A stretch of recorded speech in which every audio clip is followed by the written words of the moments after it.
नमस्कार, मैं प्रेम मल्होत्रा एक बार फिर से आपके अपने YouTube चैनल लाइव विद प्रेम में आपका स्वागत करता हूं। आज मैं एक विशेष टॉपिक पे आया हूं चर्चा करने के लिए आप सभी लोगों से। जैसे कहते हैं माँ कितना छोटा शब्द है, लेकिन ये कितना विशालकाय है। इसके पीछे कभी हम जाएं तो इसके बारे में शायद आपको इस बात का अंदाज़ा लग सकता है, आप इसको एहसास कर सकते हैं। मेरा मानना ये है कि माँ होती है। दूसरी बात, जब एक छोटा सा बच्चा जन्म लेता है और वो बच्चा जन्म लेने से पहले 9 माह एक माँ अपने पेट में बच्चे को रखती है और 9 महीने के बाद उस बच्चे का जन्म होता है।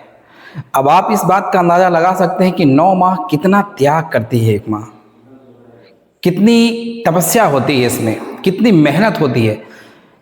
हमारे पास अगर 10 मिनट के लिए बच्चा आ जाता है हमारे गोद में, हम उसे जब खिलाते हैं तो हम लोग 10 मिनट के अंदर बोर हो जाते हैं।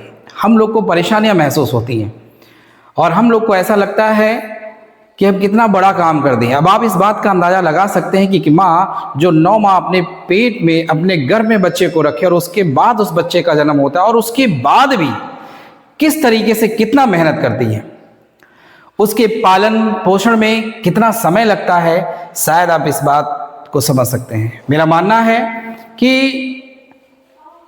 एक माँ बच्चा जब 1 माह का होता है या 1 दिन का हो या 1 माह का हो, उसको किस तरीके से वो देख रेख करती है और किस तरीके से उसका लालन पालन पोषण करती है।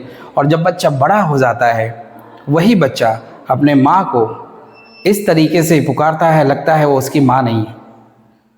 बहुत दुख होता है आज के समय में, लेकिन मुझे इस बात का दर्द है। उन बच्चों से मेरी विशेष विनती है, जहाँ तक हमारा ये वीडियो पहुँचे वो बच्चे इस चीज़ को महसूस करें कि माँ का क्या दर्जा होता है। माँ एक भगवान के समान होती है, माँ किसी भगवान से कम नहीं होती है। माँ कितनी ताकतवर होती है, इस बात का हम अंदाज़ा नहीं लगा सकते हैं। मैं फिर से यही कहूँगा कि माँ के त्याग, माँ के तपस्या और माँ अपने बच्चों को जिस तरीके से आत्मविश्वास देती है, जिस तरीके से संस्कार सिखाती है और जिस तरीके से बच्चे को छोटे से शुरू से बचपन से लेकर के उसे बड़ा करती है और पाल पोस के बड़ा करने के बाद जब उसे किसी पद पर पहुंचाने का काम करती है, वही बच्चा जब बड़ा हो जाता है तो किस तरीके से बच्चा अपने माँ के साथ गुस्ताखी करता है। ये इस बात का मुझे बहुत दुख है और मैं चाहता हूं कि आने वाले जितने भी इस मॉडर्न टाइम के बच्चे हैं इस बात को समझे। एक पिता से कहीं लाख गुना ज़्यादा एक माँ का दर्जा होता है, इसीलिए माँ को भगवान कहते हैं। एक स्कूल में बच्चा पढ़ने आता है, लेकिन स्कूल माँ के बिना अधूरा है और ये सत्य है, हम कह सकते हैं। क्यों अधूरा है? अगर माँ बच्चे को सिखाए, पढ़ाए, आगे ना बढ़ाए तो वो एक स्कूल बच्चे को वो चीज़ नहीं सिखा सकता जो माँ सिखाती है। माँ बच्चे को संस्कार नहीं सिखाती, बिल्कुल सिखाती है। माँ बच्चे को आत्मविश्वास देती है, माँ बच्चे को हर एक चीज सिखाती है जो बच्चा सीखना चाहता है।